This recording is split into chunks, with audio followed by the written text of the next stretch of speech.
Porque o dentinho de leite é muito afiado. É muito afiadinho, aham. Tá ficando irritado. Não consegue pegar ali. Ih, já cansou. Eu peguei só o finalzinho.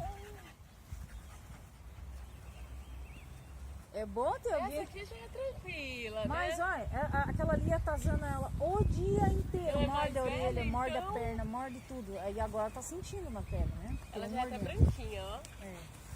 A Júlia, companheira.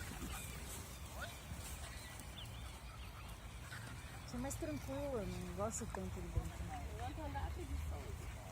Mas também quando eu era filhote, eu não. A Duda fica submissa pra ela. Uhum. É porque ela tá acostumada a fazer isso com a Júlia, né?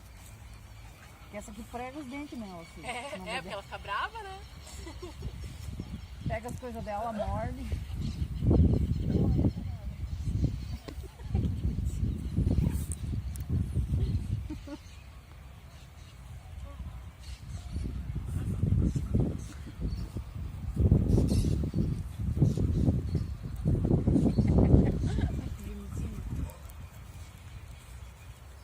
E eles crescem tão rápido, né?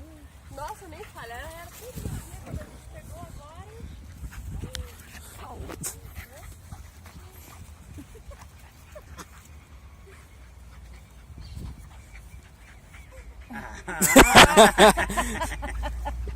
Mas é cagona. Que cagona que você é, Duda.